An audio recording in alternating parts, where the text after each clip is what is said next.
الحمد لله وكفى وسلام على عباده الذين اصطفى أما بعد فأعوذ بالله من الشيطان الرجيم بسم الله الرحمن الرحيم كنتم خير أمة أخرجت للناس تأمرون بالمعروف وتنهون عن المنكر وتؤمنون بالله ولو آمن أهل الكتاب لكان خيرا لهم منهم المؤمنون وأكثرهم الفاسقون لن يضروكم إلا أذى وإن يقاتلوكم يولوكم الأدبار ثم لا ينصرون صدق اللہ العظیم۔ گرامی قدر علماء کرام اور حفاظ اعظام،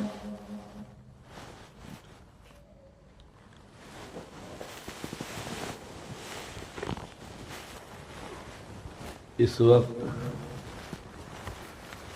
کم و بیش 1 گھنٹہ گفتگو کرنے کا ارادہ ہے۔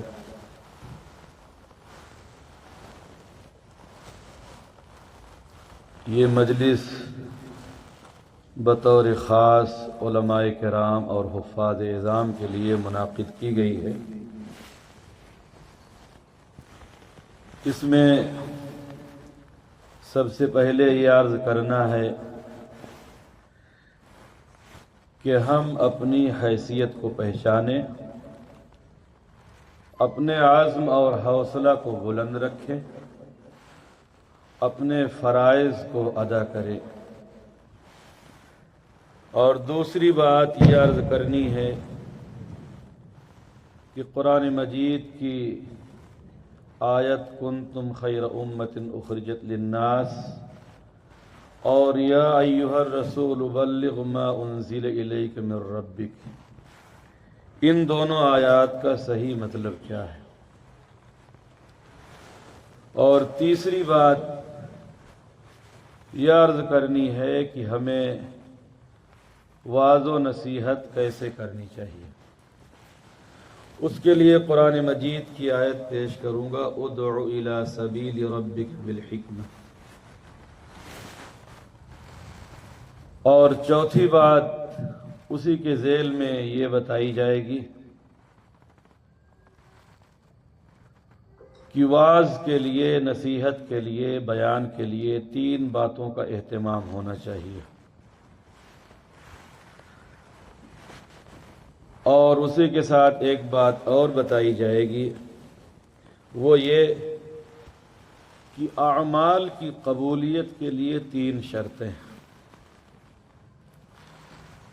اور ایک بات اور بتائی جائے گی، وہ یہ کہ اختلاف کس کا معتبر ہے اور تفرد کا حق کس کو۔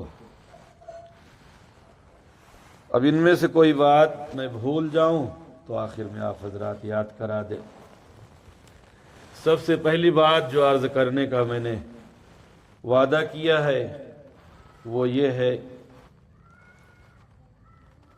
کہ ہم نہ تو اپنے آپ کو بڑا سمجھیں اور نہ ہی احساس کمتری میں مبتلا ہوں، درمیان میں رہیں، اپنی حیثیت، اپنے مقام اور اپنے مرتبہ کو پہچانیں کہ اللہ تعالیٰ نے ہم لوگوں کو کیا حیثیت دی ہے، کیا مقام دیا ہے، کیا مرتبہ دیا۔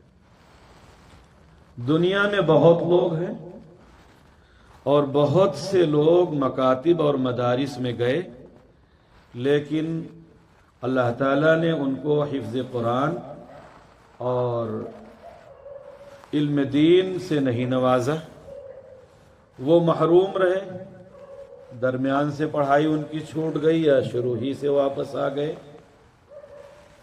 یا یہ کہ انہوں نے کچھ پڑھا لیکن ان کی بالکل لائن ہی تبدیل ہو گئی، علیحدہ ہو گئی۔ تو یہ اللہ تعالیٰ کی جانب سے بڑا احسان ہے، بڑا فضل ہے، بڑا کرم ہے کہ اس نے ہم سبوں کو حفظ قرآن کی دولت سے مالا مال کیا، پھر علم دین سے نوازا، اور اس کے موافق ہمیں اور آپ کو عمل کرنے کی اور دوسروں کو بھی اسی سانچے میں ڈھالنے کی توفیق عطا فرمائی۔ آپ حضرات حافظ قرآن ہیں، عالم دین ہیں، اس کے فضائل سے واقف ہیں، اس لیے فضائل کی جانب اس وقت توجہ نہیں دلانی ہے۔ آپ غور فرمائیں کہ جب بھی کوئی پیغمبر دنیا میں آتا ہے، اب تو کوئی آئے گا نہیں، جب بھی کوئی پیغمبر دنیا میں آیا تو وہ اکیلا تھا، جب بھی کوئی پیغمبر دنیا میں آیا تو وہ اکیلا رہا، پھر دھیرے دھیرے لوگ اس کے ساتھی بنتے گئے۔ ایسے ہی کوئی بھی تنظیم ہو، کوئی بھی تحریک ہو، اس کا بانی شروع میں تنہا ہوتا ہے، لیکن اس کا عزم، اس کا حوصلہ بہت بلند ہوتا ہے، اس کی نیت پختہ ہوتی ہے، اور وہ کسی کام کو لے کر اٹھتا ہے، اس پر محنت کرتا ہے، دعائیں کرتا ہے، کوششیں کرتا ہے، جد و جہد کرتا ہے، تو اللہ تعالیٰ اس کے ساتھی بنا دیتے ہیں، معاون بنا دیتے ہیں، پھر وہ تحریک اور تنظیم بہت بڑی بن جاتی ہے۔ انبیاء کرام میں حضرت محمد الرسول اللہ صلی اللہ علیہ وسلم پر ایمان لانے والے لوگ سب سے زیادہ ہوئے۔ آپ ہی کی زندگی میں کم و بیش 1,24,000 انبیاء کرام، صحابہ کرام ہو گئے تھے۔ آپ علیہ السلام پر ایمان لانے والوں کی تعداد آپ کے زمانے میں بھی بقیہ انبیاء کرام سے بہت زیادہ رہی۔ یہ بتانے کا مقصد یہ ہے کہ ہم کسی کام میں اپنے آپ کو تنہا سمجھ کر احساس کمتری میں مبتلا نہ ہوں، اور یہ نہ سمجھیں کہ ہم تنہا ہیں تو کچھ نہیں کر سکتے۔ یہاں سے سبق لینے کی ضرورت ہے اور عبرت حاصل کرنے کی ضرورت ہے کہ انبیاء اکیلے آئے، اور تنظیموں اور تحریکوں کے بانی اکیلے ہوتے ہیں، لیکن جب وہ کام کو لے کر اٹھتے ہیں اور میدان میں اترتے ہیں، کام کو شروع کرتے ہیں، اور اس کے لیے رات دن ایک کرتے ہیں، خون پسینہ بہاتے ہیں، اللہ کے سامنے سجدہ ریز ہوتے ہیں، پھر ان کے ساتھ بہت سے لوگ ہوتے چلے جاتے ہیں۔ تو ہمارا کام یہ ہے کہ ہم اپنی حیثیت کو پہچانتے ہوئے کہ اللہ تعالیٰ نے ہمیں حفظ قرآن اور علم دین کی دولت سے مالا مال فرمایا ہے، ہم اس کام کو پختگی اور مضبوطی کے ساتھ اور عزم حوصلہ کے ساتھ کرتے رہیں، اپنے آپ کو کمزور نہ سمجھیں اور اپنے آپ کو تنہا نہ سمجھیں، محنت کرتے رہیں، کوشش کرتے رہیں۔ ہم میں سے کسی نے یہ نہ دیکھا ہوگا کہ کوئی آدمی ڈاکٹری پڑھا ہو اور ڈاکٹری پڑھنے کے بعد اس نے پرچون کی دکان کھول لی ہو، یہ کسی نے نہیں دیکھا ہوگا، شاید باید کہیں کوئی مل جائے۔ ایک آدمی ڈاکٹری پڑھتا ہے تو ڈاکٹری پڑھتے وقت اور شروع کرتے وقت ہی اس کا نصب العین متعین ہو جاتا ہے کہ پڑھنے کے بعد ہم کو یہی کرنا۔ تو ایسے ہی چاہیے یہ کہ جب ہم پڑھ رہے ہوں ہمارے گھر والے یا کہ ہم خود اپنا نصب العین متعین کر لیں کہ پڑھنے کے بعد ہم کو یہی کرنا، جو ہم پڑھ رہے ہیں وہی ہم کریں گے، الا ہے کہ کوئی معذوری، کوئی مجبوری، کوئی عذر پیش آ جائے، وہ علیحدہ چیز ہے، یا اس کے ساتھ ساتھ کچھ اوقات تجارت اور کاروبار میں لگا دیا، وہ الگ چیز ہے، لیکن بالکلیہ اس کام کو چھوڑ کر بغیر کسی عذر کے، بغیر کسی مانع کے، ایک دم سے ہم نے جو دولت حاصل کی تھی اس دولت کا کوئی احساس ہی نہ رہا۔ اب ہم نہ ناظرہ پڑھاتے ہیں، نہ حفظ قرآن پڑھاتے ہیں، نہ عالمیت پڑھاتے ہیں، اور نہ ہی اس سے ملتا جلتا کوئی اور کام کرتے ہیں، بالکل ہم الگ تھلگ ہو گئے۔ تو پھر ہمارے اور آپ کے اس پڑھنے کا فائدہ کیا ہوا؟ ہو سکتا ہے کہ یہ کہے کہ فائدہ یہ ہوا کہ ہم خود دین پر عمل کر لیں گے، یہ فائدہ ہوا۔ اگر یہی بات کوئی ڈاکٹر صاحب کہہ دیں کہ ٹھیک ہے ہم ڈاکٹری نہیں کرتے اور کسی اسپتال میں نوکری نہیں کرتے، اپنا کلینک نہیں ہے، ڈسپنسری نہیں ہے، لیکن ہم اپنا علاج تو کر لیتے ہیں نا، تو دنیا کے لوگ کہیں گے تو بیوقوف ہے، ماں باپ بھی ڈانٹیں گے اور سختیاں برتیں گے کہ اگر تجھے صرف اپنا ہی علاج کرنا تھا تو ڈاکٹر تو کیوں بن گیا، اتنے پیسے کیوں خراب کروایا، اتنی محنت کیوں کی؟ تجھے تو ڈاکٹر اس لیے بنایا گیا تھا کہ دوسروں کا تو علاج کرے، ہاں اپنا بھی کر لے گا، لیکن اس اعلیٰ صلاحیت کا مالک اس لیے بنایا گیا تھا کہ تو دوسروں کا بھی علاج کرے۔ تو علم دین جو ہمیں اللہ تعالیٰ نے دیا ہے، اس کا دو مقصد ہے، ایک تو یہ ہے کہ ہم خود صحیح اور غلط میں تمیز کر کے اس پر عمل کریں، صحیح پر عمل کریں اور غلط کو چھوڑ دیں، اور دوسرا مقصد یہ ہے کہ ہم دوسروں کو بھی ایسا ہی بنائیں جیسے ہم خود بنے ہیں، اور جس علم سے ہم مالا مال ہوئے ہیں وہ ہم دوسروں میں تقسیم کریں۔ ہمارے خیال سے اتنی بات کافی ہوگی اس بات کو سمجھنے کے لیے، تو ہماری پوری کوشش ہو کہ ہم ناظرہ، حفظ یا عالمیت یا اس سے ملتا جلتا کوئی اور دینی کام کہ جس سے ہم نے جو کچھ حاصل کیا ہے اس کا فائدہ دوسروں کو پہنچتا رہے، اس پر ہم برابر محنت اور کوشش جاری رکھیں۔ کسی کے ساتھ کوئی بڑا مانع ہے، کوئی بڑا عذر ہے تو وہ معذور ہے، وہ مجبور ہے، ورنہ اس کا سوال بھی ہو سکتا ہے کہ اتنا عظیم الشان علم تمہیں دیا گیا تھا اور پھر اس کو دوسروں کو کیوں نہیں سکھایا؟ حدیث پاک میں یہ بات موجود ہے کہ جو لوگ علم دین سیکھنے کے باوجود دوسروں کو نہیں سکھائیں گے، اور ایسے ہی جو لوگ علم دین نہیں سیکھیں گے، دونوں کی گرفت ہوگی، دونوں سے سوال ہوگا۔ خیر، یہ پہلی بات ہے جو ہمیں آپ حضرات سے عرض کرنی تھی، اور اس کا خلاصہ اور حاصل یہ ہے کہ ہم لوگ احساس کمتری میں مبتلا ہو کر خاموش نہ بیٹھیں، بلکہ ہمارے سامنے جو میدان ہو، جو ضرورت ہو، ان چیزوں کو پڑھانے کے علاوہ فرق باطلہ اگر سر ابھار رہے ہوں تو اس کی سرکوبی کے لیے ہم کوشش کریں، محنت کریں۔ غرض ہے کہ دینی لائن سے جن چیزوں کی ضرورت ہو اور انتظامی لحاظ سے جو تدبیر ہم کر سکتے ہوں اس تدبیر کو ہم اختیار کریں، کوشش کریں اور محنت کریں، خاموش نہ بیٹھیں۔ ہم لوگ یہ کوشش کرتے رہیں گے تو انشاءاللہ بہت فائدہ ہوگا۔ اب دوسری بات، قرآن مجید کی آیت کنتم خیر امۃ اخرجت للناس، اس آیت میں سب سے پہلے تو یہ بتا دوں نحوی اعتبار سے کانا افعال ناقصہ میں سے ہے، اس میں علماء حضرات ہیں وہ اچھی طرح سے سمجھ لیں گے کہ کانا افعال ناقصہ میں سے ہے، اور کانا کی دو قسمیں ہیں، ایک کانا ناقصہ ہوتا ہے اور دوسرا تامہ ہوتا ہے۔ تامہ کا مطلب یہ ہوتا ہے کہ کانا اپنے اسم سے پورا ہو جائے گا،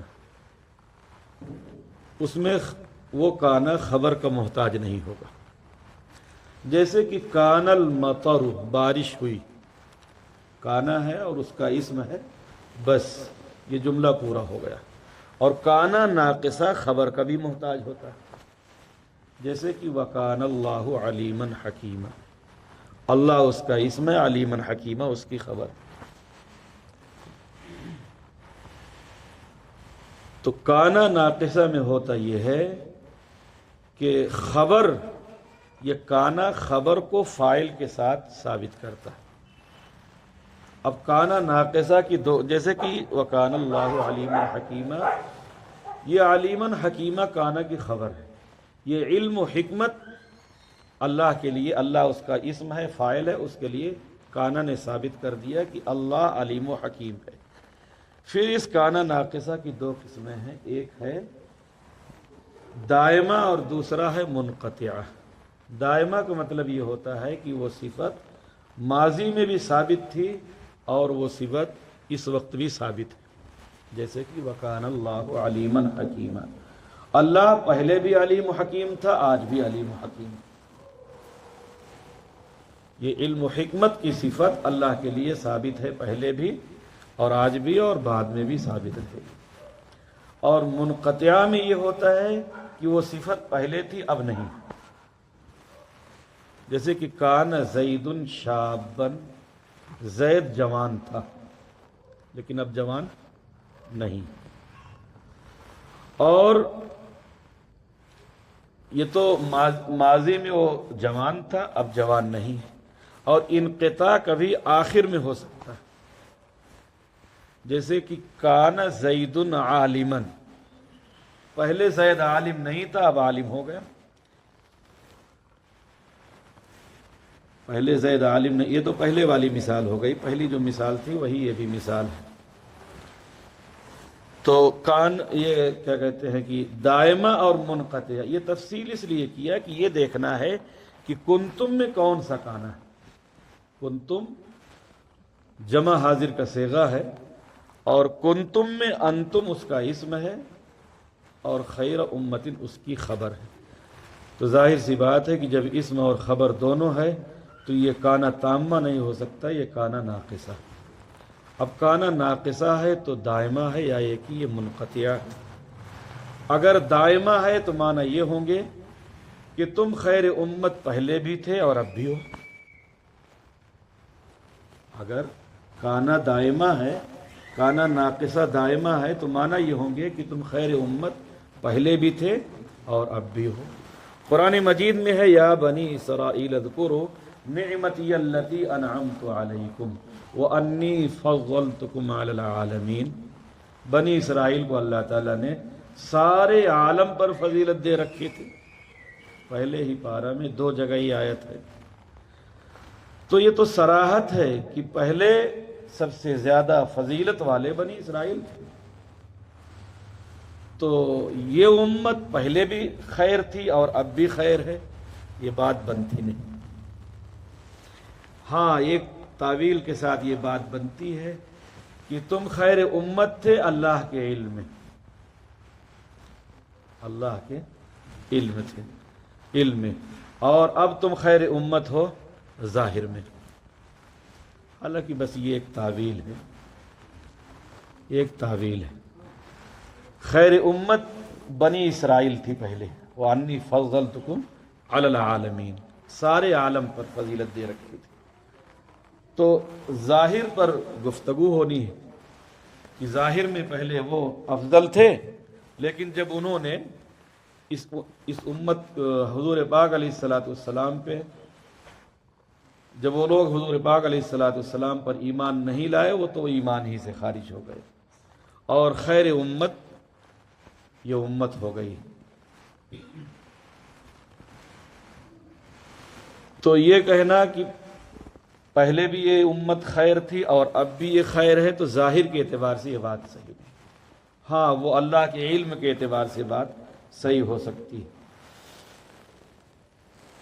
تو کانا دائمہ اگر ہم مانتے ہیں کہ پہلے بھی یہ خیر امت تھی اب بھی خیر امت ہے، تو یہ تعویل کرنی پڑے گی۔ اور اگر کانا منقطع مانتے ہیں کہ پہلے یہ امت خیر نہیں تھی لیکن اب خیر ہے، تو کانا منقطع والی بات پوری طرح سے اس پر بیٹھتی ہے کہ پہلے خیر امت اور افضل امت بنی اسرائیل تھے، اور اب حضور پاک علیہ السلام کے نبی بنائے جانے کے بعد آپ علیہ السلام کی امت خیر امت ہے۔ یہ اتنی بحث تو نحوی قاعدہ کے اعتبار سے ہو گئی۔ اب آگے جو ہمیں بتانا ہے، اصل یہ بتانا ہے کہ آیات کو ہم کیسے سمجھیں، آیات کو ہم کس طرح سے سمجھیں، اسی ترتیب سے بتاتا ہوں تاکہ آیات کو سمجھنا آسان ہو جائے۔ یہ آیت بیانات میں بہت پیش ہوتی ہے، اسی لیے ہم نے اس آیت کا انتخاب کیا۔ یہ آیت پڑھی جاتی ہے اور بس یہ کہہ دیا جاتا ہے کہ تم خیر امت ہو اس لیے کہ تم دعوت کا کام کرتے ہو۔ تو ذرا اس آیت کو ہم سمجھ لیں تو پتہ چلے گا کہ جو سمجھایا جا رہا ہے، جو بتایا جا رہا ہے، یا جس معنی میں پڑھا جا رہا ہے وہ بات کس حد تک درست ہے۔ کنتم خیر امت، تم بہترین امت ہو، اخرجت للناس، لوگوں کے لیے تمہیں پیدا کیا گیا ہے یا ظاہر کیا گیا ہے؟ اخرجت نکالا گیا یعنی پیدا کیا گیا۔ تو اب اس میں دو فریق ہو گیا، ایک فریق وہ جو خیر امت ہے، دوسرا فریق وہ جس کے لیے پیدا کیا گیا۔ بات تو آسان ہے کہ دو فریق ہو گئے، ایک فریق وہ ہے جو خیر امت ہے، دوسرا فریق وہ ہے جس کے لیے خیر امت کو پیدا کیا گیا۔ اور خیر امت کون ہے اس کی تفسیروں میں اختلاف ہے۔ ہم اس وقت یہی کہتے ہیں کہ پوری امت مسلمہ مراد ہے، خیر امت سے پوری امت مسلمہ مراد ہے، جبکہ اور بھی اس کی تفسیریں ہیں کہ اس سے مراد صحابہ کرام رضوان اللہ تعالی علیہ اجمعین ہیں، اور پھر جو ان کی صفات پر چلنے والا ہو، وہ ان صفات کا بیان آگے ہے۔ تو بس اس وقت ہم اسی کو لے کے بیان کرتے ہیں کہ پوری امت یعنی امت مسلمہ، خیر امت سے مراد امت مسلمہ۔ اور جب خیر امت میں امت مسلمہ پوری آ گئی تو للناس میں جو ناس ہے اس میں کون بچے گا؟ ظاہر سی بات ہے کہ اس میں امت غیر مسلمہ بچے گی۔ یہ میں اس لیے وضاحت کر رہا ہوں کہ آیات کو احادیث کو اسی طرح سمجھا جاتا ہے، تب اس کا صحیح معنی سامنے آتا ہے۔ اب دو فریق ہو گئے، ایک طرف امت مسلمہ ہے اور ایک طرف امت غیر مسلمہ۔ ناس سے امت غیر مسلمہ مراد۔ تأمرون بالمعروف، تم معروف کا حکم کرتے ہو، وتنہون عن المنکر، اور منکر سے روکتے ہو۔ تو معروف کا حکم کون کرے گا؟ وہ خیر امت کرے گی۔ منکر سے کون روکے گا؟ وہ خیر امت روکے گی۔ معروف کا حکم کس کو کیا جائے گا؟ وہ ناس ہے یعنی امت غیر مسلمہ ہے۔ منکر سے کس کو روکا جائے گا؟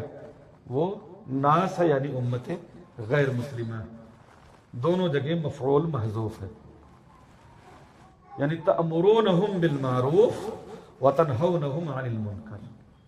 تو جب یہ بات طے ہو گئی کہ عامر بالمعروف خیر امت ہے اور جن کو معروف کا حکم دیا جائے گا امت غیر مسلمہ ہے، اور ناہی عن المنکر خیر امت ہے، امت مسلمہ ہے، اور جن کو منکر سے روکا جائے گا وہ امت غیر مسلمہ ہے، تو اب اگلا مسئلہ یہ ہے کہ ان کو کس بات کا حکم دیا جائے گا اور کس بات سے روکا جائے گا۔ ظاہر سی بات ہے امت غیر مسلمہ کو نہ وضو کا حکم دیا جائے گا، نہ نماز کا حکم دیا جائے گا، نہ روزے کا، نہ زکوٰۃ کا، نہ تلاوت کا۔ وہ تو اس کے مکلف ہی نہیں۔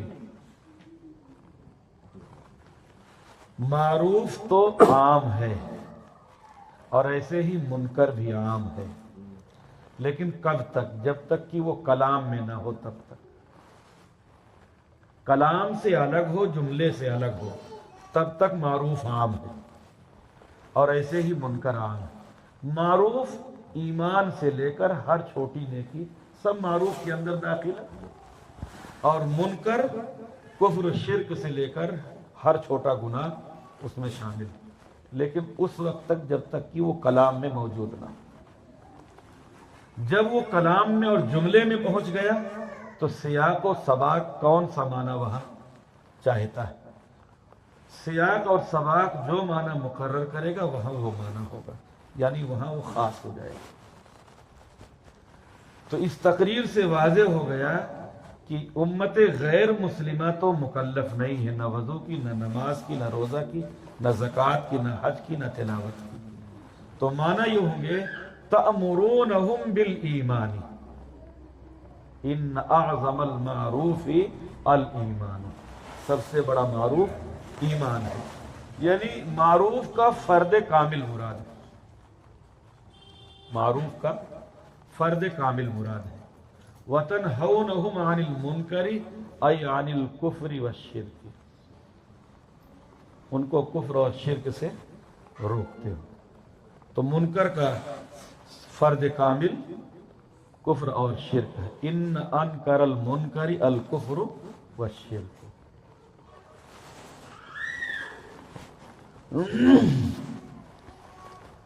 یہ بات یہاں تک متعین ہو گئی اس استدلال سے کہ ایمان کا حکم اور کفر اور شرک سے نہیں. حافظ لوگوں کو تھوڑا مشکل ہو رہی ہوگی سمجھنے کے لیے، لیکن جو عالم حضرات ہیں ان کو سمجھنے میں بہت سہولت ہوگی. آگے ذرا اور غور کریے. وَلَوْ آمَنَ أَهْلُ الْكِتَابِ لَكَانَ خَيْرًا لَهُمْ، اگر اہل کتاب ایمان لے آتے تو ان کے لیے بہتر ہوتا. اگر امر بالمعروف اور نہی عن المنکر میں، تأمرون بالمعروف وتنہون عن المنکر میں نماز کی بحث ہوتی، روزہ کی بحث ہوتی، زکوٰۃ حج کی بحث ہوتی، تو ولو آمنہ کی معنی کیا ہے؟ یہ آیت الگ تو نہیں ہے، آیت کا ٹکڑا ہے. کلام آپس میں ایک دوسرے سے مربوط ہوتا. پھر تو یہ ہوتا وَلَوْ صَلَّى أَهْلُ الْكِتَابِ لَكَانَ خَيْرًا لَهُمْ، وَلَوْ صَامَ أَهْلُ الْكِتَابِ لَكَانَ خَيْرًا لَهُمْ. کلام ایک دوسرے سے مربوط ہوتا ہے. وَلَوْ آمَنَ بھی یہ بتا رہا ہے کہ پیچھے ایمان کی بحث ہے. تأمرون بالمعروف میں ایمان کی بحث ہے، اور تنہون عن المنکر میں کفر اور شرک کی بحث ہے. وَلَوْ آمَنَ أَهْلُ الْكِتَابِ لَكَانَ خَيْرًا لَهُمْ. ایمان لے آتے تو یہ اہل کتاب بھی خیر امت ہو جاتے. پہلے تو تھے ہی خیر امت، لیکن ایمان نہ لانے کی وجہ سے بالکل خارج ہو گئے. ایمان لاتے تو خیریت ان کی باقی رہتی. منہم المؤمنون واکثرهم الفاسقون، ان میں سے کچھ ایمان لے آئے اور اکثر کافر رہے. لفظ فاسق ہے، فاسق عام ہے، کافر بھی، یعنی فسق گناہ کبیرہ کا جو مرتکب ہے اور اعلانیہ نہیں، خفیہ، وہ فاسق ہے. بڑے گناہ کا مرتکب ہے لیکن اعلانیہ نہیں. اعلانیہ جو ہو وہ فاسق بھی ہے، فاجر بھی ہے. تو فاسق کا معنی عموماً گنہگار کو فاسق کہا جاتا ہے.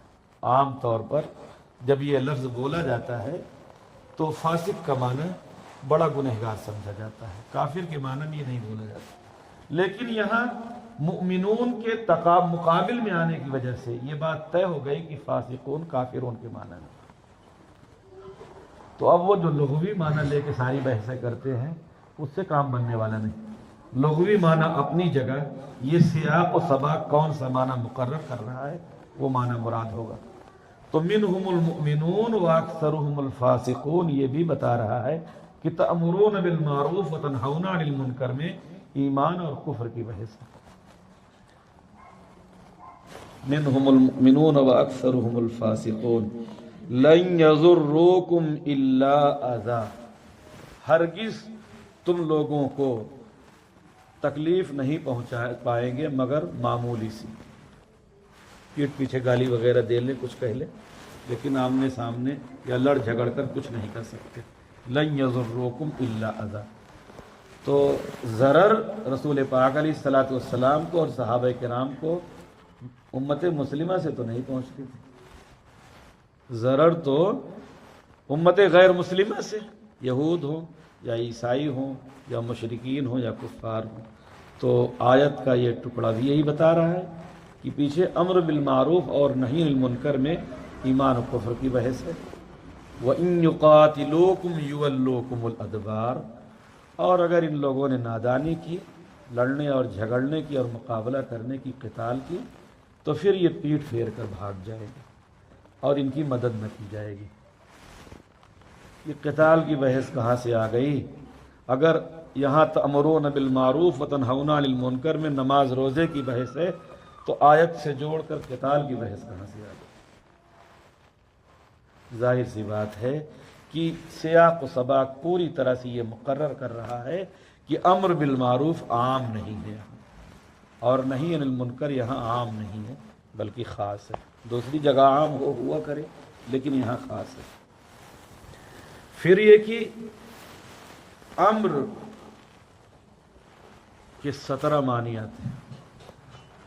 امر کا 17 معنی ہے اور اس میں سب سے پہلا معنی ہے کہ امر استعلا کے لیے آتا ہے.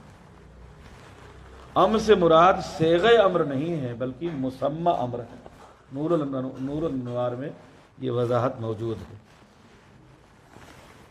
تو یہاں امر بالمعروف اور نہی عن المنکر محض سمجھانے کے لیے نہیں، پیچھے طاقت کی موجودگی کے ساتھ امر بالمعروف اور نہی عن المنکر ہے۔ تبھی تو یہ کہا جا رہا ہے کہ وَإِن يُقَاتِلُوكُمْ يُوَلُّوكُمُ الْأَدْبَارَ، اور یہ کہا جا رہا ہے کہ لَن يَضُرُّوكُمْ إِلَّا أَذًى، پیچھے طاقت رکھ کے یہ کام ہو رہا۔ تو وہاں تو یہی ہوتا تھا، جب طاقت کے ساتھ دعوت دی جائے گی تو یہی کہا جائے گا یا تو ایمان قبول کرو یا جزیہ دو، اور تیسرا حل پھر۔ تو یہاں وہ عام دعوت نہیں۔ ثم لا ينصرون، پھر مدد نہیں کی جائے گی، ان لوگوں کی مدد کے بارے میں کوئی بات ہی نہ کرے گا، یہ حالت ہو جائے گی۔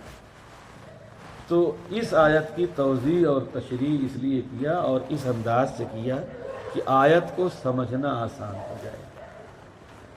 اب اس تقریر سے یہ بات واضح ہو گئی کہ یہاں امر بالمعروف اور نہی عن المنکر خاص معنی میں ہے، عام معنی میں نہیں۔ امر بالمعروف اور نہی عن المنکر ایمان اور کفر کی بحث ہے، اور وہ ایمان مسلمانوں کو مسلمان بنانے کی بحث نہیں، امت مسلمہ کو مسلمہ بنانے کی بحث نہیں ہے، امت غیر مسلمہ کو مسلمہ بنانے کی بحث ہے۔ تو یہ آیت وہاں پیش کی جائے گی۔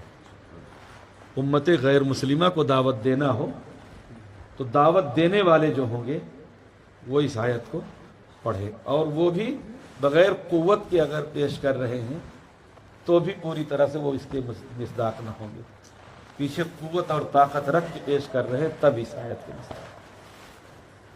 بات واضح ہو گئی؟ اب آگے ایک آیت اور ہاں تھوڑی سی وضاحت اور یہ کر دوں کہ یہ دعوت کی جو رٹ ہے، میرا مطلب یہ ہے کہ آپ حضرات کے سامنے ایک حقیقت کھل کر سامنے آ جائے۔ یہ مطلب نہیں ہے کہ بس یہاں سے باہر نکلنے کے بعد آپ شروع کر دیں۔ ہمارے اور آپ کے پاس جو علم ہو وہ ٹھوس ہو، مضبوط ہو، اس کی روشنی میں ہم سفر کریں اور پھر اس کی روشنی میں آگے قدم بڑھائیں۔ یہ جو دعوت کی بات کہی جاتی ہے، دعوت کا حقیقی معنی اور ایسے ہی تبلیغ کا حقیقی معنی یہ ہے کہ امت غیر مسلمہ کو ایمان کی دعوت پیش کی جائے، حقیقی معنی یہی۔ البتہ مجازاً امت مسلمہ کو بھی دین کے قریب لانے کے لیے یہ لفظ بول دیا جاتا ہے، ورنہ حقیقت یہی ہے۔ آپ اس کی دلیل میں آپ کو پیش کر دوں، آپ کتاب الایمان سے لے کر کتب فقہ اور کتب حدیث، کتاب الایمان سے شروع کریں اور آخر ابحاث تک ڈھونڈ ڈالیں کہ دعوت اور اسلام کے احکام کہاں موجود ہیں۔ نماز کے باب میں ہے کہ روزہ میں ہے کہ زکوٰۃ میں ہے، حج میں ہے، تلاوت میں ہے، کتاب الشفاء میں ہے کہ اجارہ میں ہے، کہاں؟ تو آپ کو یہ بحث ملے گی کتاب السیر میں، کتاب المغازی میں، کتاب القتال میں، وہاں یہ بحث ملے گی۔ اصل میں یہ اسی کا حصہ ہے، اسی کا ٹکڑا ہے، لیکن مجازاً بول دیا جاتا ہے۔ خیر، اتنی وضاحت اس لیے کر دی ہے۔ اب اس وضاحت کا فائدہ یہ ہوگا کہ جن آیات اور احادیث میں اس بات کی تعلیم ہے کہ امت غیر مسلمہ کو ایمان کی دعوت دو، وہ آیتیں یہاں فٹ نہیں ہیں۔ اس وضاحت کا فائدہ یہ ہوگا کہ وہ آیتیں یہاں فٹ نہیں ہیں، یہاں کے لیے اور دوسری آیتیں ہیں وہ پیش کریں۔ جن آیات میں مثلا وَمَنْ أَحْسَنُ قَوْلًا مِّمَّنْ دَعَا إِلَى اللَّهِ وَعَمِلَ صَالِحًا وَقَالَ إِنَّنِي مِنَ الْمُسْلِمِينَ، یہ آیت مسلمانوں امت مسلمہ کو دین کی طرف لاتے ہوئے پڑھنے کی نہیں، امت غیر مسلمہ کو دعوت دے رہے اس وقت پڑھنے کی ہے۔ ادعو الی اللہ علی بصیرۃ انا ومن اتبعنی وسبحان اللہ وما انا من المشرکین، یہ آیت بھی اسی کے لیے ہے۔ اس کے استدلال میں جانے کی ابھی ضرورت نہیں ہے، نہیں تو پھر بہت، لیکن دونوں آیتیں اسی مقصد کے لیے۔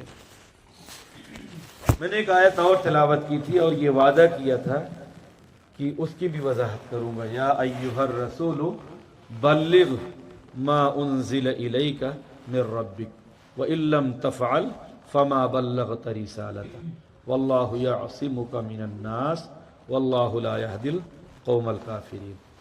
یہ آیت بھی خوب پڑھی جاتی ہے اور سبھی پڑھتے ہیں، جماعت کے لوگ بھی پڑھتے ہیں اور ہمارے علماء حضرات بھی خوب پڑھتے ہیں بیانات میں. ذرا سے اس آیت کا مطلب سمجھیے کیا ہے. یا ایھا الرسول بلغ، اے رسول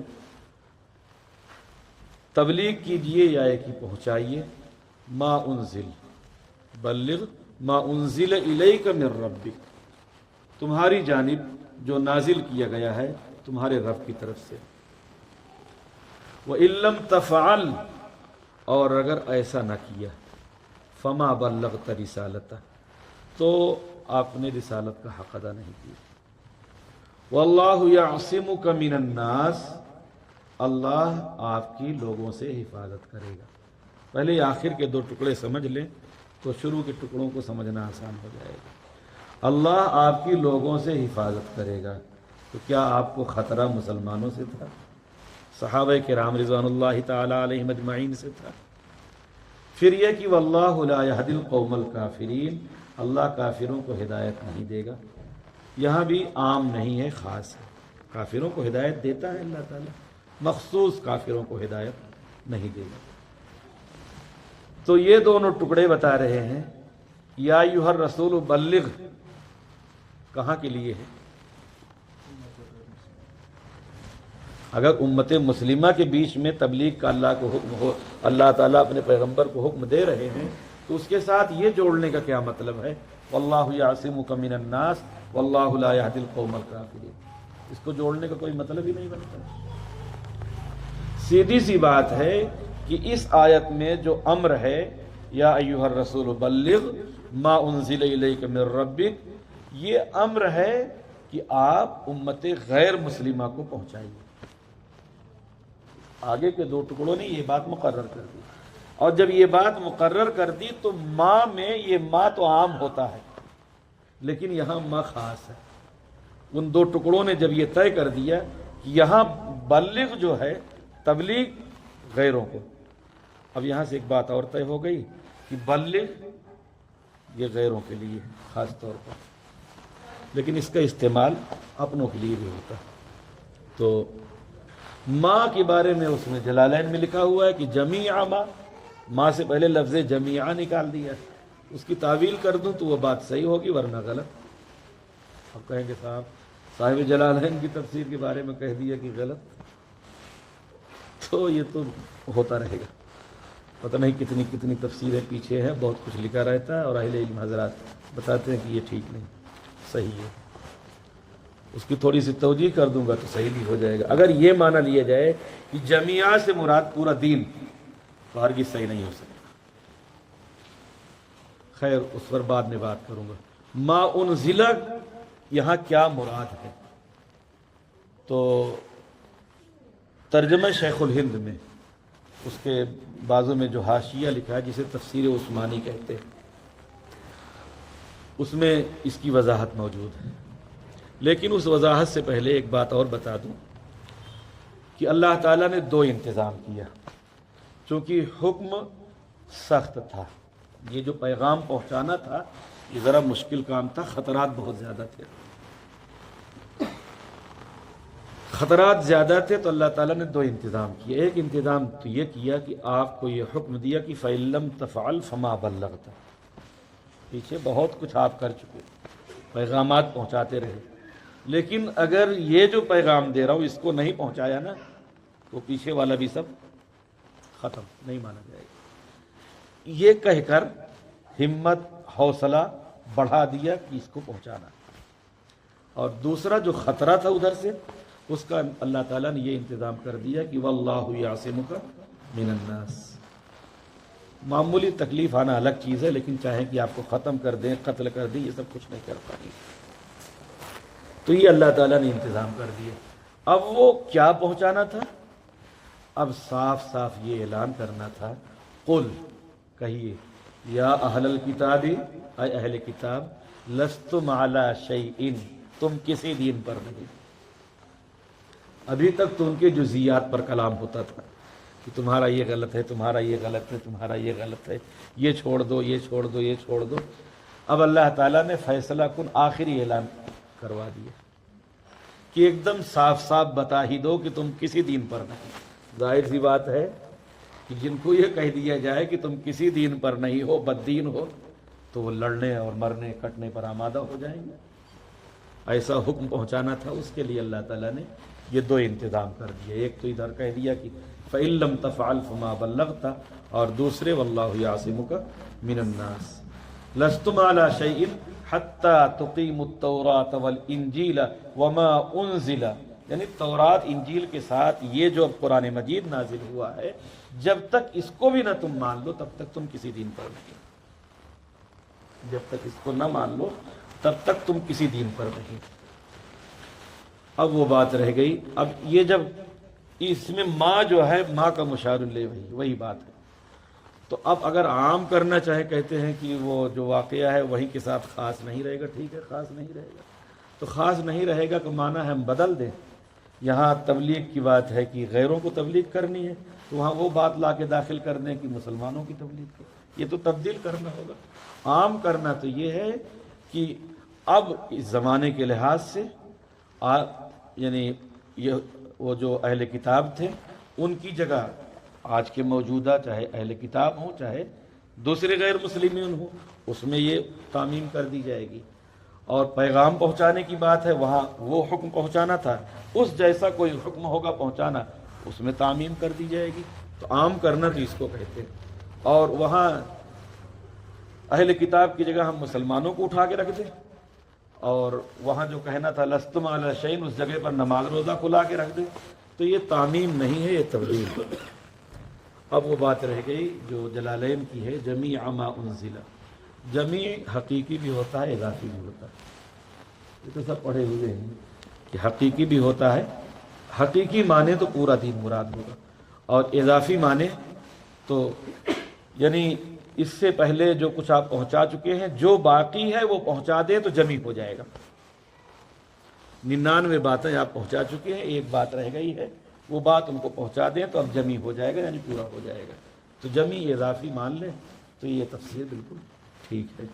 یہ دو آیتیں ہو گئی۔ تیسری بات میں نے آپ سے یہ عرض کی تھی کہ ہمیں وعظ و نصیحت کیسے کرنی ہے لوگوں کو، اس کے لیے قرآن مجید کی آیت ادع الى سبیل ربک بالحکمہ والموعظۃ الحسنہ وجادلهم بالتي هي احسن ان ربک هو اعلم من يضل عن سبیلہ وهو اعلم بالمهتدین۔ یہ آیت بھی بطور عبارت النص کے امت غیر مسلمہ کو دعوت دینے کے لیے، یہ آیت جو میں پیش کر رہا ہوں دلالتاً اس سے سمجھانا ہے۔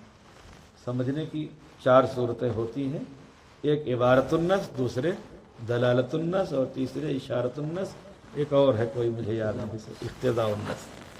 تو دلالت النص سے ہم کو سمجھانا ہے۔ عبارت النص تو یہ ہے کہ غیروں کو دعوت دینا ہے تو یہ طریقہ اختیار کیا جائے گا۔ دلالت کیا ہے؟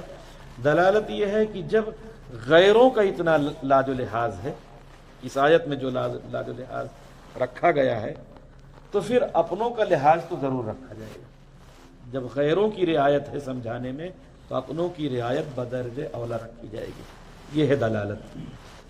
ادع الی سبیل ربک بالحکمہ، اپنے رب کے راستے کی طرف بلاؤ، حکمت کے ساتھ۔ حکمت سے مراد یہاں دلیل ہے، حکمت سے مراد یہاں دلیل ہے، دلیل کے ساتھ بلانا ہے۔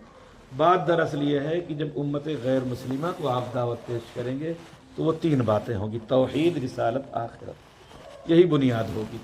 اور یہ تینوں باتیں بغیر دلیل کے آپ ان کو نہیں منوا سکتے، مثالیں بھی اور دلیلیں بھی، تو اس کے لیے چاہیے دلیل۔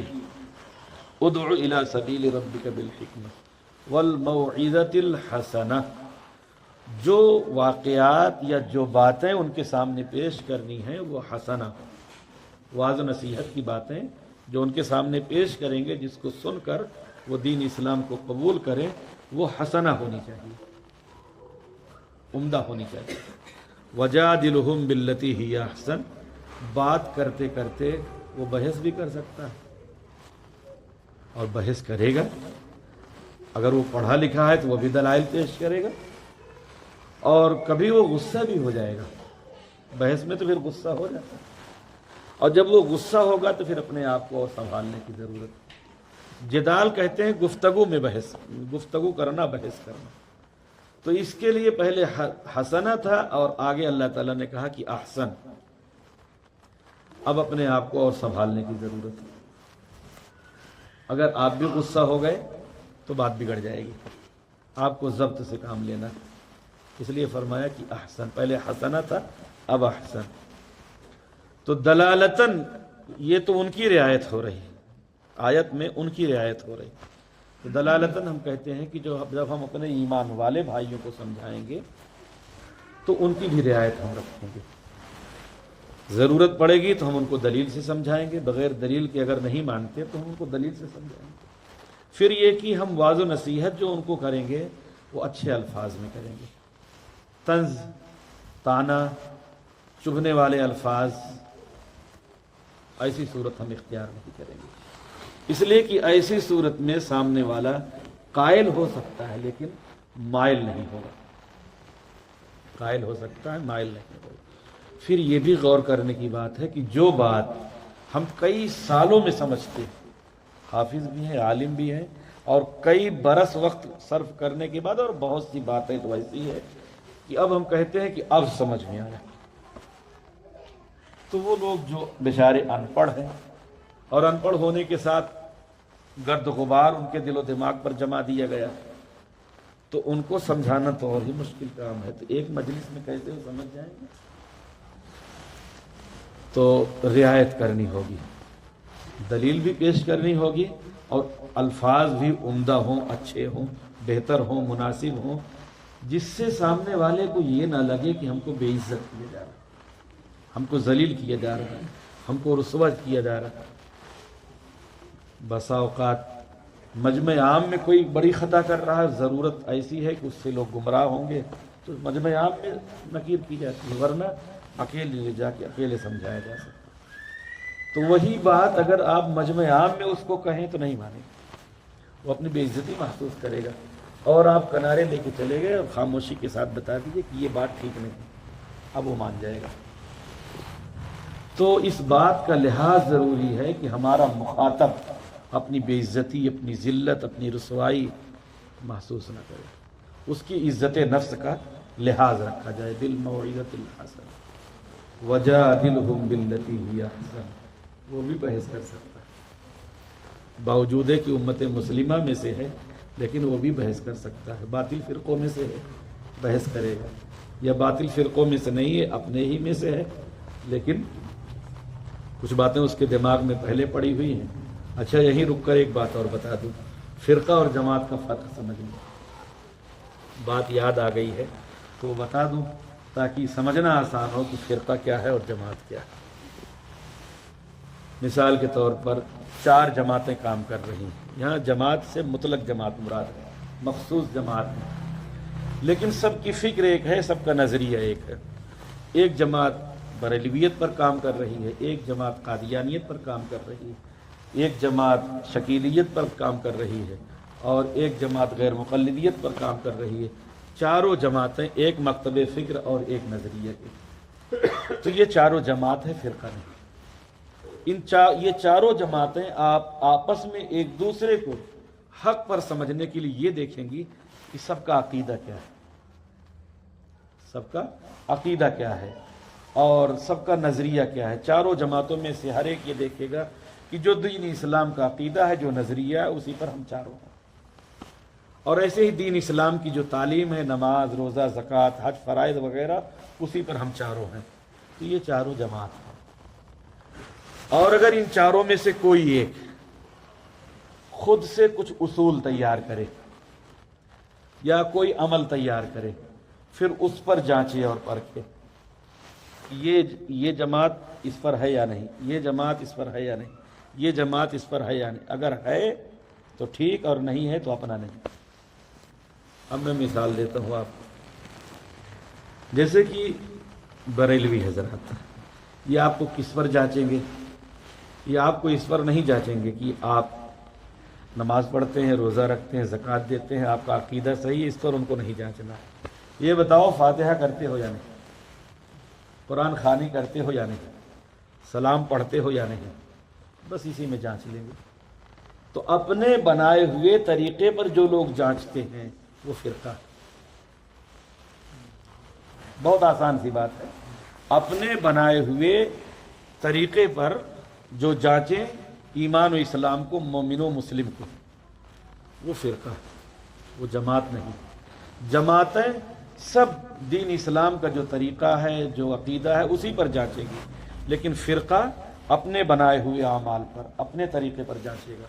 مثلا آپ نے کسی سے ملاقات کی اور اس نے آپ سے پوچھا کہ وقت لگا ہے، بس آپ نے کہا نہیں، فیصلہ ہو گیا، اپنا نہیں،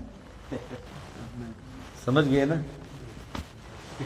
تو یہ پہچان ہے، اور تفصیلات میں جاؤں گا تو پھر سمجھنے کے لیے اتنا کافی، اسی طرح سے جاتا جاتا۔ یہاں پر ایک بات اور آ گئی یاد، وہ بھی بتا دوں۔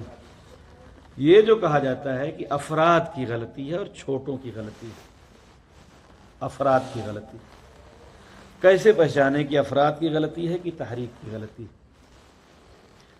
افراد کی غلطی متفرق ہوگی، الگ الگ ہوگی، ان کی کچھ اور، ان کی کچھ اور، ان کی کچھ اور، ان کی کچھ اور تحریک کی غلطی جو مجموعی غلطی ہوگی وہ سب میں یکساں ہوگی۔ تحریک کی غلطی سب میں یکساں ہوگی، اس تحریک کے ہر فرد میں پائی جا رہی ہے تو جان لیں کہ یہ تحریک کی غلطی ہے۔ علماء سے بدگمانی ہر فرد میں پائی جا رہی ہے تو جان لیں کہ یہ تحریک کی غلطی ہے۔ قتال فی سبیل اللہ سے بدگمانی اور قتال فی سبیل اللہ کی آیات، احادیث، واقعات اور اس کے فضائل کی فٹنگ اپنے غیر قتالی کام پر تحریک کے ہر فرد میں پائی جا رہی ہے تو جان لیں کہ یہ تحریک کی غلطی ہے۔ عالم نہ ہونے کے باوجود بیان تحریک کے ہر نہیں اکثر افراد میں بھی پائی جائے تو وہ تحریک کی غلطی۔ اب بہت زیادہ مثال دینے کی ضرورت نہیں ہے، تو تحریک کی غلطی ہے یا افراد کی غلطی ہے، یہ سمجھنے کے لیے اتنا کافی۔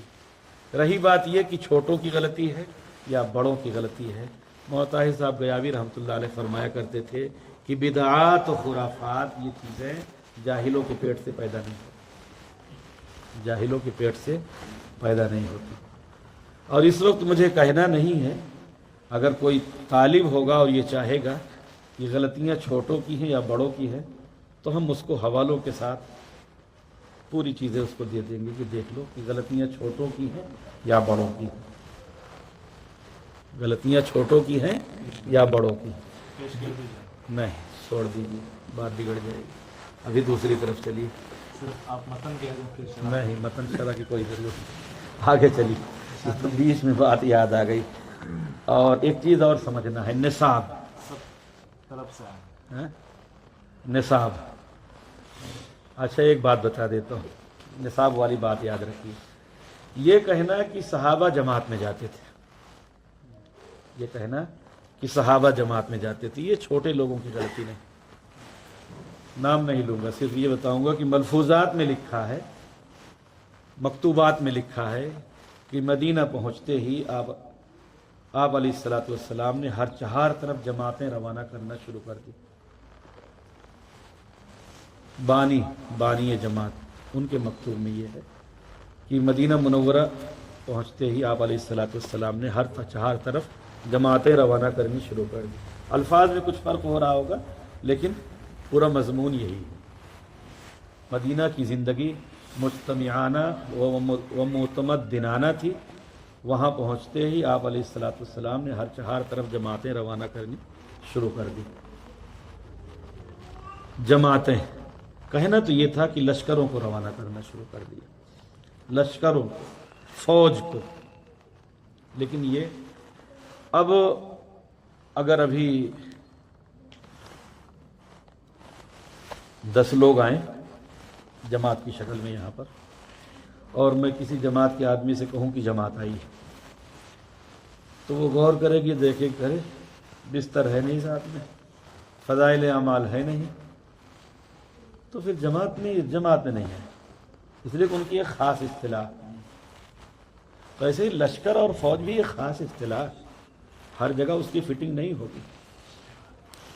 اور اگر جماعت ایسے ہی مطلق ہے تو چور بھی جماعت بنا کے جاتے ہیں، ڈاکو بھی جماعت بنا کے جاتے ہیں، شرابی بھی جماعت بنا کے جاتے ہیں، ان سے اپنا رشتہ جوڑ لیں۔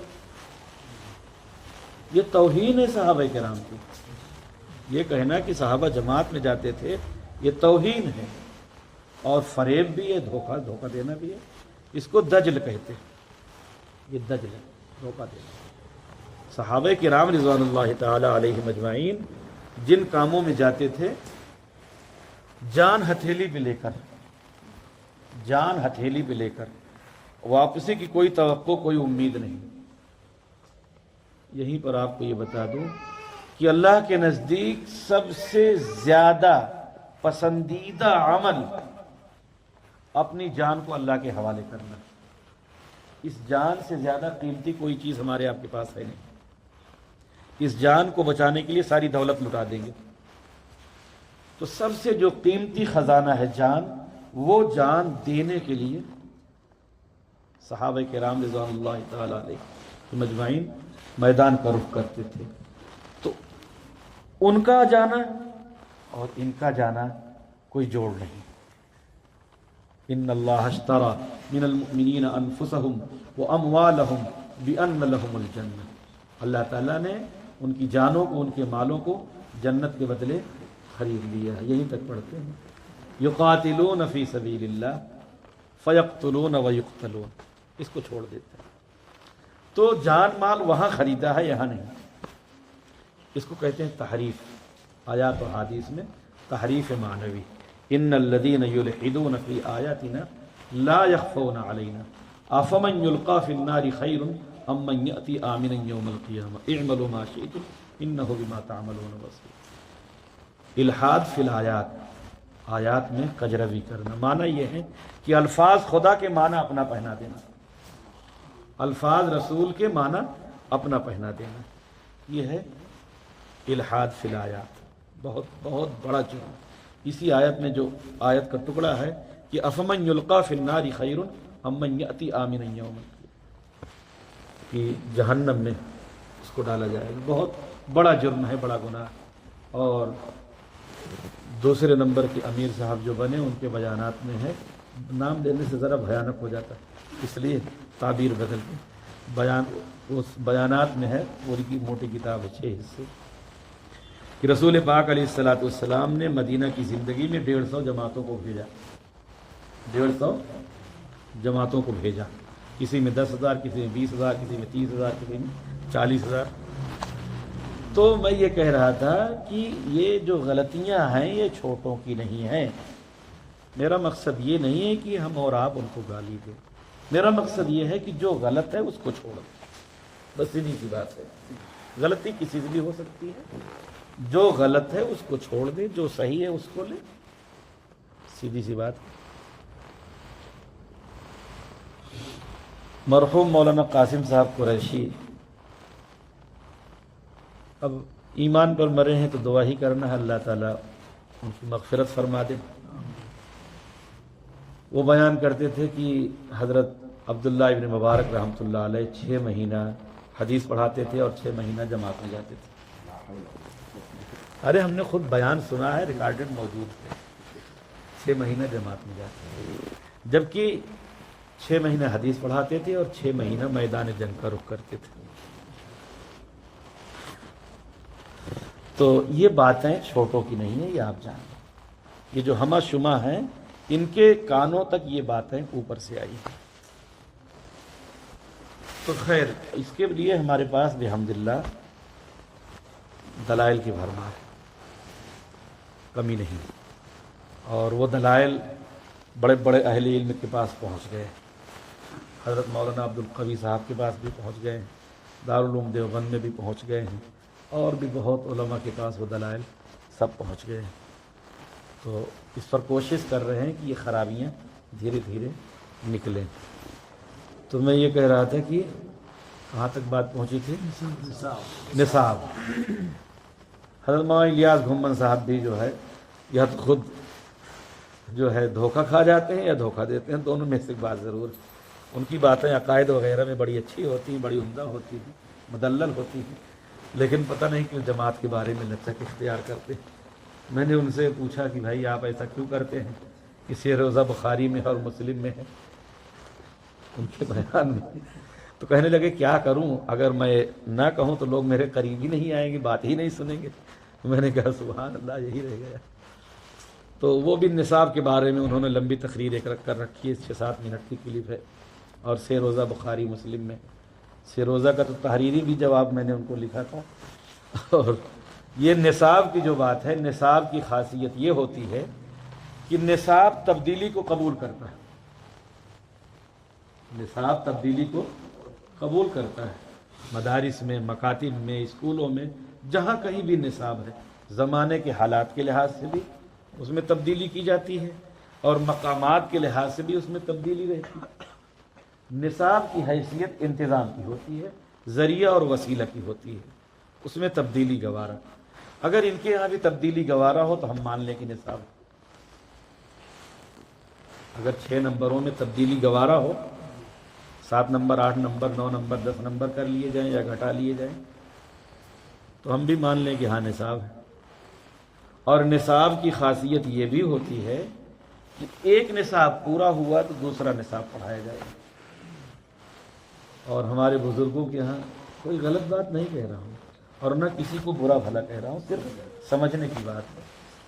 تو اگر 10 سال کی عمر سے کوئی لگا اور 90 سال کی عمر تک لگا رہا ہے تو بھی نصاب وہی ہے۔ تو یہ شان دین کی ہے، نصاب کی نہیں۔